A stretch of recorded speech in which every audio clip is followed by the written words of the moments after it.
मेरे बहुत ही प्रिय और बेहद सम्मानित साथियों, हृदय की असीम गहराइयों से अभिनंदन, बहुत बहुत हार्दिक स्वागत। साथियों, और ख़ास तौर पर मैं बहनों को संबोधित करना चाहूँगा क्योंकि ये जो हमारी ख़ास सीरीज़ है, जो श्रृंखला है, ये ख़ास तौर पर बहनों और उनमें भी ऐसी बहनों जो कि गर्भ धारण किए हुए हैं, गर्भ धारण की इच्छा रखती हैं या गर्भपात संबंधी किसी समस्या से पीड़ित हैं, उनको समर्पित है। क्या आप किसी भी प्रकार की कला से जुड़े हुए हैं या किसी भी प्रकार की निर्माण की प्रवृत्ति से यदि आप जुड़े हुए हैं? मान लीजिए कि आप एक पौधा लगाते हैं, एक छोटा सा पौधा या एक बीज बोते हैं और आपके मन में बड़े ख्वाब हैं कि ये कब पुष्पित पल्लवित होगा, छाया देगा, और पता चलता है कि जैसे ही वो अंकुरित होता है वैसे ही वो नष्ट हो जाता है। या आप बहुत सुंदर कोई चित्र बनाते हैं और चित्र थोड़ा सा आकार लेने लगता है, पेंसिल से आप उसको बनाते हैं, कैनवास पर पूरा अपना दर्शन उसमें झोंक देते हैं और फिर पता चलता है कि बारिश की बूंदों के कारण या किसी अन्य कारण से वो नष्ट हो गया। उस पर हमें इतना दुख होता है। तो ऐसी बहन जिसने एक संतान का सपना देखा हो और वो पुष्पित होने से पहले ही गर्भपात का यदि शिकार हो जाए तो उसकी पीड़ा आप समझें ना समझें, मैं बहुत अच्छे से समझता हूं क्योंकि मैं ऐसी बहनों से मिल चुका हूं। और इसीलिए हम ये सीरीज लेकर के आए हैं। इसका लाभ आप जरूर उठाइए और किसी जरूरतमंद तक पहुंचा सके तो बहुत ही आपकी मेहरबानी होगी। हमारे समाज में कुछ लोग ऐसे भी हैं जो जानबूझ करके कन्या भ्रूण हत्या करते हैं, शर्मनाक बात है। और दूसरी ओर ये विरोधाभासी है कि जिसको संतान चाहिए, चाहे जो कुछ भी हो, उनको स्वीकार्य है, परंतु ईश्वर उन पर कृपा नहीं करता।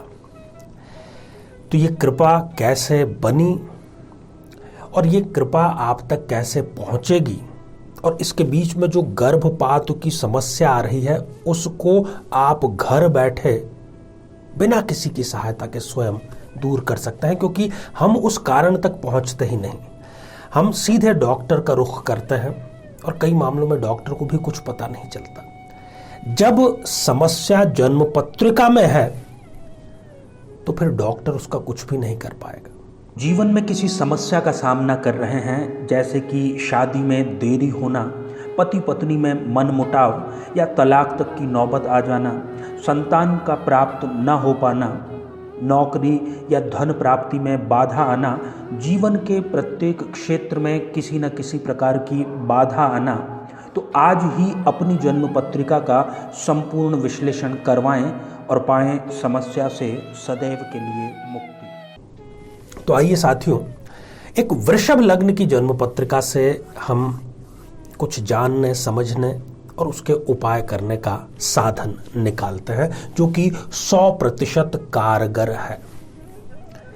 ये जो वृषभ लग्न की आप जन्म पत्रिका देख रहे हैं, क्योंकि 2 नंबर से प्रारंभ हो रही है, 2 नंबर की राशि वृषभ राशि होती है और लग्न में ही यदि 2 नंबर का अंक लिखा है तो हम इसको कहते हैं कि यह है एक वृषभ लग्न की जन्म पत्रिका। जब भी हमें संतान के बारे में कोई प्रश्न, जब भी संतति के बारे में कोई प्रश्न विचार करना होता है, तब हम पंचम भाव का रुख करते हैं। पंचम भाव संतान का भाव है। यदि ये बहन की जन्म पत्रिका है, किसी महिला की जन्म पत्रिका है, तो पंचम भाव उनके गर्भाशय का भाव है। गर्भाशय का पूरा निर्णय पंचम भाव से होता है और गर्भपात संबंधी कोई समस्या है तो भी हमें पंचम भाव पर ही दृष्टिपात करना होगा। वृषभ लग्न में वैसे ही संतान कम संतति का योग अपने आप ही निर्मित होता है। ये जो बहनें हैं, इनको गर्भ अवस्था के दौरान तरह तरह के कॉम्प्लिकेशन होते ही रहते हैं। कई बहनों को तो प्रथम माह में या फिर तृतीय माह में गर्भपात का संकट का जो सामना 1, 2 या 3 बार भी करना पड़ जाता है और उनको गर्भ अवस्था के दौरान ऐसा लगता है जैसे कि उनको मृत्यु का भय सता रहा हो। तो सबसे पहली स्थिति जानते हैं कि यदि इस पंचम भाव में वृषभ लग्न की जन्म पत्रिका में मंगल देव यदि विराजमान हो जाए, जो कि इस जन्म पत्रिका में मारक है, और साथ ही इनको मंगल की दशा या अंतर्दशा चल रही हो, तब इनको संतान संबंधी ये संकट झेलना ही पड़ता है, गर्भपात का सामना करना पड़ता है। ऐसी जो महिला है बहुत ही दानी प्रवृत्ति की होती है, उच्च शिक्षित होती है। मंगल यहाँ पर बैठ करके उच्च शिक्षा को प्रभावित नहीं करता। पराक्रम इतना इनका बढ़ जाता है कि ये शत्रु को घुटने टेकने पर मजबूर कर देती है। दूसरी स्थिति इस जन्म पत्रिका में जो पंचमेश है, जो पंचम भाव के स्वामी है, वो है बुधदेव। यदि बुधदेव छठे, 8वें या 12वें इन त्रिक भावों में कहीं पर जाकर के बैठ जाए तो इनको लक्ष्मी तो वो प्रदान करेंगे, राजयोग भी प्रदान करेंगे, परंतु बुध की दशा अंतरदशा में यदि ये गर्भवती होती हैं तो इनको गर्भपात का सामना करना पड़ता है। यदि बुधदेव 0 डिग्री के या 28-29 डिग्री के हो जाए तो बुध हमारी बुद्धि और वाणी का अधिपति है। इस बहन को वो वाचाल बना देता है, जहां पर ना बोलना हो वहां पर भी वो बोल पड़ती हैं और कम से कम 2 बार उनको भी गर्भपात का सामना करना पड़ता है। यदि इस जन्म पत्रिका में 11वें भाव में चंद्रदेव यदि विराजमान हो जाएं तो ऐसी बहन के मन में कोई विशेष इच्छा नहीं होती कि मुझे तो पुत्र ही हो या फिर मुझे पुत्री ही हो, जो भी हो वो उसमें राजी हैं, परंतु इनका जो गर्भपात है वो पहले ही वर्ष में हो जाता है, विवाह के पहले वर्ष के भीतर भीतर ही।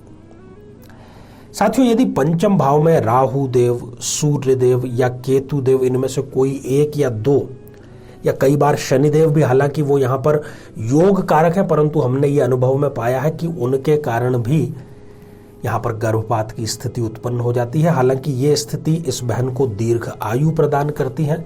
इनकी जो कार्यों की कल पर टालने की प्रवृत्ति है वो निरंतर बढ़ती चली जाती है। अपनी जो शिक्षा है, जो एकेडमिक शिक्षा है, उच्च शिक्षा है, उसका इनको कोई भी लाभ नहीं मिल पाता। तो ये सारी स्थितियां हमने जान ली है। अब आसान सा उपाय क्या है? यदि आपका विवाह संपन्न हो चुका है और जो बातें आपको बतलाई है, कुंडली आप अपने हाथ में उठा करके देख सकते हैं, ये सारी चीजें यदि आपके साथ में है तो पंचम भाव इष्ट देव का भी भाव है।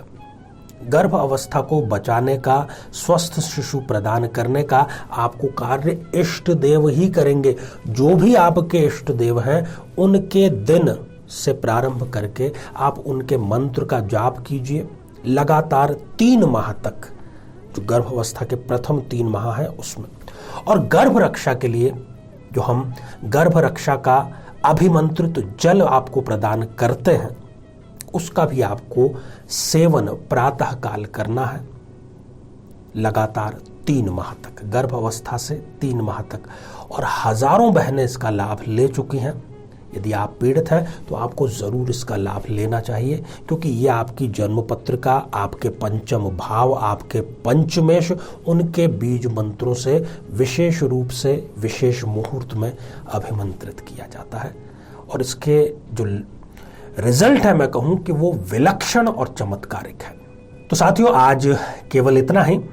आप सभी स्वस्थ, समृद्ध और शांतिपूर्वक जीवन व्यतीत करें। नमस्कार।